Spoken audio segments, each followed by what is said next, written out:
আর বস এখানে শুরু হয়ে গেছে সেই টুইন টাওয়ারের যে লাইটিং, এই দেখতে পাচ্ছ লাল কেল্লার লাইটিং শোর ভিউ।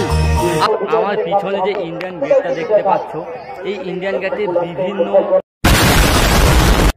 Hello boss, hello. তো কেমন আছো তোমরা বলো? তো বস তোমাদের ভালোবাসার মেলা, তোমাদের ভালোবাসার শহর কৃষ্ণগঞ্জ, সেই কৃষ্ণগঞ্জের যে বিষ্ণু মেলার প্রস্তুতি পর্ব তোমাদেরকে দেখিয়েছিলাম, সেই কৃষ্ণগঞ্জের বিষ্ণু মেলায় আমি এখন চলে এসেছি। আর আমার পিছনে দেখতে পাচ্ছ স্টেজ, সেই লাল কেল্লা।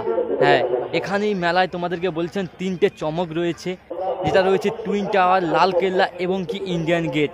তো চলো আজকের মেলার ভিডিওটা শুরু করা যাক। তো বস এখানে এসে যে প্রস্তুতি পর্বের ভিডিওটা শ্যুট করেছিলাম সেটা অনেক দিন আগে, মানে ভীম মেলারও আগে। ভীম মেলার জন্য আমি ভিডিওটা আপলোড করতে পারিনি ঠিক টাইমে। এই কৃষ্ণ মেলা যবে শুরু হয়েছে তার দুদিন আগে আমি একদিন আগে ভিডিওটা আপলোড করেছিলাম ফেসবুকে এবং ইউটিউবে।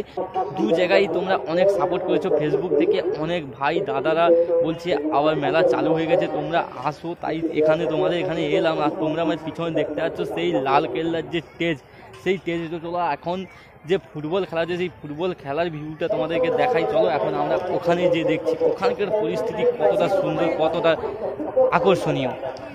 তো বস তোমরা সামনে দেখতে পাচ্ছ স্টেজটা হয়েছে লাল কেল্লার আদলে সাজানো। তোমরা স্পষ্ট বুঝতে পারছো কত অসাধারণ লাগছে স্টেজটা। এটা হচ্ছে দিনের বেলার ভিউ এবং রাতের বেলার ভিউ তোমাদেরকে দেখাবো।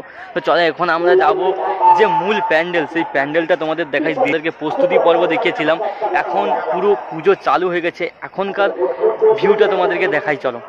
তো বস তোমাদের ভালোবাসার মেলা, ভালোবাসার পুজো বিষ্ণু মেলা, কৃষ্ণ মেলার টুইন টাওয়ার দেখতে পাচ্ছ দিনের বেলার ভিউ। তো তোমাদেরকে প্রস্তুতি পর্ব দেখেছিলাম, এখন পুরো প্যান্ডেলটা দেখতে পাচ্ছ রেডি হয়ে গেছে, পুজো শুরু হয়ে গেছে। এদিকে মেলায় দোকানদানিও বসে গেছে। আর সামনে দেখতে পাচ্ছ ইন্ডিয়ান গেট, এটা হচ্ছে অফিস। তোমাদেরকে বলেছিলাম ইন্ডিয়ান গেটও হবে অফিস। তোমাদেরকে অফিস ছোটোখাটো প্যান্ডেলগুলো হয়েছে, কিন্তু অসাধারণ কিছু ঐতিহ্যবাহী কিছু জিনিস তুলে ধরেছে।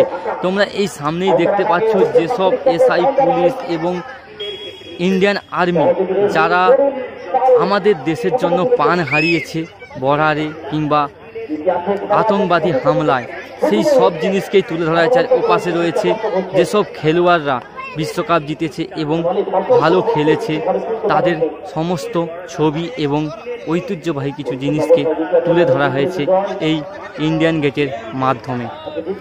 আমার পিছনে যে ইন্ডিয়ান গেটটা দেখতে পাচ্ছ, এই ইন্ডিয়ান গেটে বিভিন্ন সেনাবাহিনী এবং যারা দেশের জন্য প্রাণ হারিয়েছে এবং কি বিভিন্ন খেলোয়াড় এই ইন্ডিয়ান গেটে সম্মান জানানো হয়েছে। কিন্তু আমার যেটা সবথেকে খারাপ লাগলো সেই বিষয়টা হচ্ছে নেতাজির ছবি কিংবা গান্ধীজির ছবি এই ইন্ডিয়ান গেটের কোথাও দেখতে পাইনি আমি।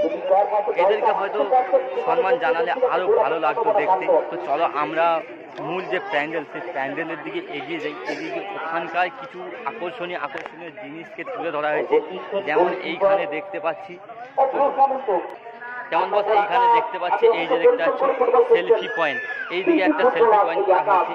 আর ঠিক ওইদিকেও একটা সেলফি পয়েন্ট করা হয়েছে। তো সেলফি পয়েন্টগুলোকে তোমাদেরকে এই সেলফি পয়েন্টটা একটা আলাদা আকর্ষণীয়ভাবে তোলা হয়েছে। আর এই পাশে যে সেলফি পয়েন্টটা, এটাও একটা আলাদাভাবে করে তোলা হয়েছে। দুটো সেলফি পয়েন্ট সম্পূর্ণ আলাদা দেখতে পাচ্ছ।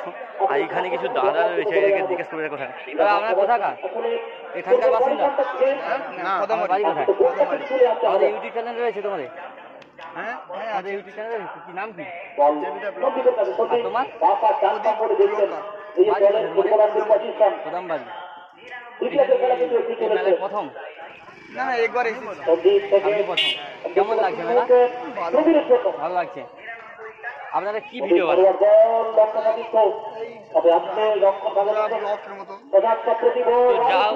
তোমরা যাও এই দাদাদের চ্যানেলগুলো সাবস্ক্রাইব করো, এদের ভিডিওগুলো দেখো, আশা করি তোমাদের ভালো লাগবে। তো আমি দাদাদের কাছ থেকে ভিডিওগুলো দেখবো জানা গিয়ে, তো তোমরাও যাও, তোমরা গিয়ে দেখো।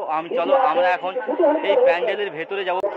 তো চলো বস আমরা এখন মূল প্যান্ডেলের ভেতরে ঢুকবো। ওখানে ঢুকে তোমাদেরকে দেখাবো ঠাকুরগুলো কত অসাধারণ। এখানে তোমাদেরকে আগের দিন দেখেছিলাম যে কুলবেড়ের ভীম, তার আগে যে ভীম মেলা, সেই ভীম মেলাতে যেভাবে ঠাকুর পড়ে এখানেও ঠিক সেমভাবে সেই কৃষ্ণ ঠাকুরগুলো এখানেও দেয়া হয়। তোমরা আমার পিছনে দেখতে পাচ্ছ কত পরিমাণ ঠাকুর এখানে পড়েছে। আগের দিন তোমাদেরকে কুলবেড়ের ভীম পুজোর যে ভিডিওগুলো দেখেছিলাম, ওখানেও তোমরা দেখেছো যে কত পরিমাণ ঠাকুর পড়ে। এখানেও তোমরা দেখতে পাচ্ছ সেই টাইপের একটা ভিউ তোমরা দেখতে পাচ্ছ। আর মেন সামনে রয়েছে সেই কৃষ্ণ ঠাকুর। তো চলো আগে তোমাদেরকে সেই কৃষ্ণ ঠাকুরের ভিউটা দেখাই। এই হচ্ছে কৃষ্ণ ঠাকুর। তোমরা কৃষ্ণ ঠাকুরগুলো দেখতে পাচ্ছ, দুই পাশে দুটো কৃষ্ণ ঠাকুর রয়েছে। সামনে এই একটা কৃষ্ণ ঠাকুর, এগুলো মাটির তৈরি করা হয়েছে। আর ওই পাশে রয়েছে আর একটা কৃষ্ণ ঠাকুর। আর মেন যে মূর্তি সেটা রয়েছে এই মন্দিরের ভেতরে। এইখানে রয়েছে মেন মূর্তি। যেহেতু এখন মন্দিরের ভেতরে চাবি তালা লাগানো, তাই আমি ভেতরে দিতে পারছি না। এখানে পাথরের মূর্তি রয়েছে। তোমরা সামনে দেখতে পাচ্ছ যে কত পরিমাণ কৃষ্ণ ঠাকুর পড়েছে। আর আগের দিন তোমাদেরকে বলেছিলাম ভীম মেলার যেভাবে ঠাকুর পড়ে ছোটো ছোটো ভীম ঠাকুর, ঠিক সেইভাবেই এই বিষ্ণু মেলায় কৃষ্ণ ঠাকুরগুলো পড়েছে। এ পাশেও যত ঠাকুর রয়েছে ঠিক তার বিপরীত এই দিকটাও রয়েছে অনেক অনেক ঠাকুর। তোমরা দেখে বুঝতেই পারছো যে ঠাকুর রাখার জন্য এই একটা আলাদা প্যান্ডেল তৈরি করা হয়েছে, যেটা আগের দিন তোমাদেরকে ভীম মেলার যে প্যান্ডেলটা, যে ঠাকুর রাখার জন্য আলাদা একটা প্যান্ডেল তৈরি করা হয়েছিল, ঠিক সেই পরিমাণ একটা ভিউ বা সেই রকম একটা ভিউ মানে ভাবিনি যে এরকম একটা ভিউ আর অন্য কোথাও দেখতে পাবো। আমি জানি শুধু তারাগেরা কিংবা ব্যবস্থা এইসব ভীম মেলা এইরকম ঠাকুর পরে, কিন্তু এইখানেও যে এইরকম একটা ভিউ আমি দেখতে পাবো সেটা আমি কখনোই ভাবিনি। এই যে মন্দিরটা দেখালাম এটাই হচ্ছে মেন ঠাকুর মন্দির, যেটা হচ্ছে পাথরের। আর সামনে তোমরা দুটো কৃষ্ণ ঠাকুর দেখতে পাচ্ছ, বড় বড় আকর্ষণীয়। এবং এছাড়াও এই পাশেও একটা বড় কৃষ্ণ ঠাকুর রয়েছে, যে আলো না জ্বলার জন্য অন্ধকার অন্ধকার লাগছে। তোমরা দেখতে পাচ্ছ কত অসাধারণ অসাধারণ ঠাকুর এখানে রয়েছে, যে মানসিক ঠাকুর সেই সব ঠাকুর এখানে দেখা যাচ্ছে। মেলা উপলক্ষে বা পুজো উপলক্ষে ফুটবল খেলা হচ্ছে। তো চলো ফুটবল খেলাটা একটু তোমাদেরকে দেখাই কত লোকজন হয়েছে।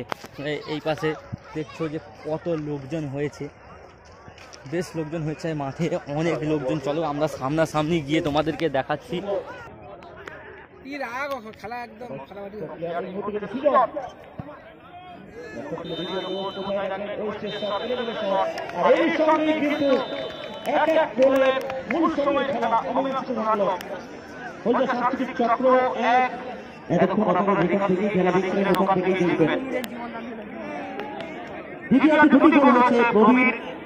যেখানে প্রথমে গোল করে আশোকতলা বিনোদন দলকে এগিয়ে দিয়েছিলেন তো বস দেউলটির মেলাতে গিয়ে তোমাদেরকে আজব আজব কিছু লক্ষ্মীর ভাণ্ডার, কিছু আজব পুতুল সেইগুলো দেখেছিলাম। আজকে কৃষ্ণগঞ্জের বিষ্ণু মেলাতে এসে এখানেও কিছু আজব আজব জিনিস দেখতে পাচ্ছি, যেগুলো আমি আগে কখনো এই ধরনের মেলায় দেখিনি। তো চলো তোমাদেরকে যে আকর্ষণীয় যে জিনিসটা সেটা আগে দেখাই। এখানে দেখতে পাচ্ছ বিভিন্ন ধরনের যে শাক সবজি, সেই শাক সবজির যে হাতের যে ডিজাইন সেই সব কিছু এখানে রয়েছে। যেমন একটা হচ্ছে উচ্ছে, মূলো, গাজর, বিট, কলা মোচা, সুপারি, আমড়া ইত্যাদি ধরনের যে সবজিগুলো সেই সব কিছুই এখানে রয়েছে।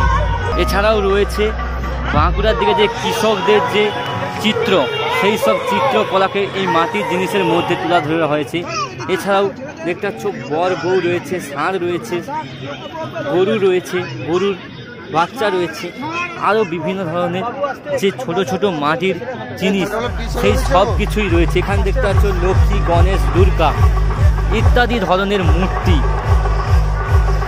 এই এখানে রয়েছে বর বউ, সব কিছু আলাদাই একটা জিনিস দেখতে পেলাম এই মেলাতে এসে।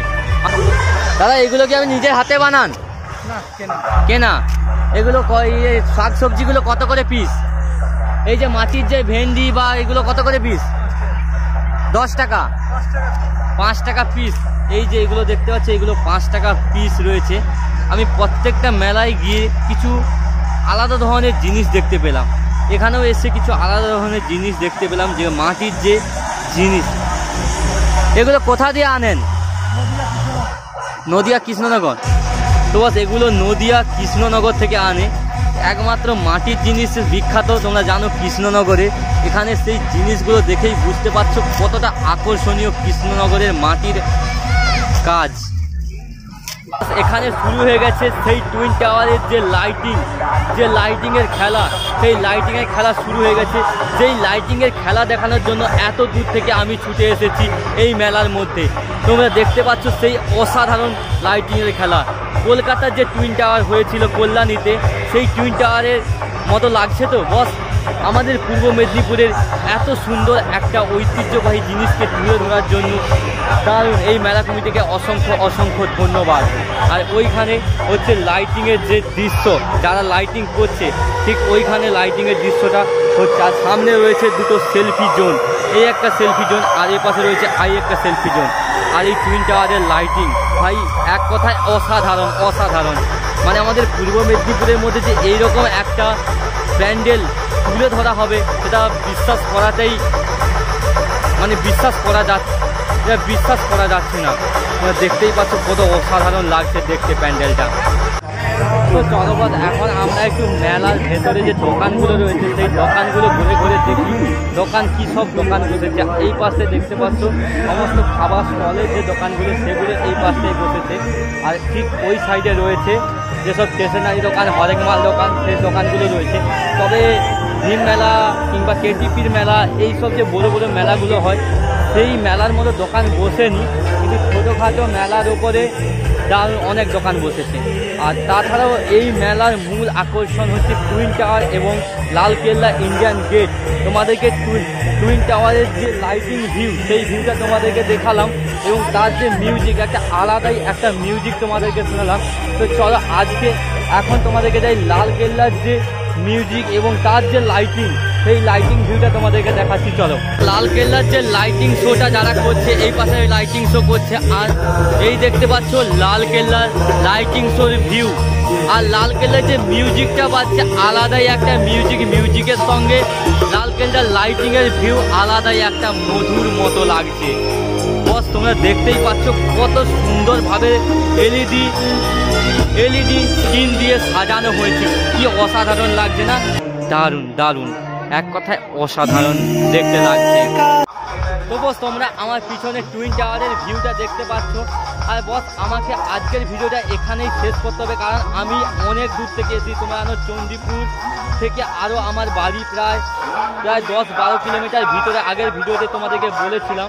তো তাই আমাকে এখান থেকে বাড়ি ফিরে যেতে হবে, নাহলে এরপরে আমি গেলে অনেকটাই রাত হয়ে যাবে বাড়ি ফিরে যেতে।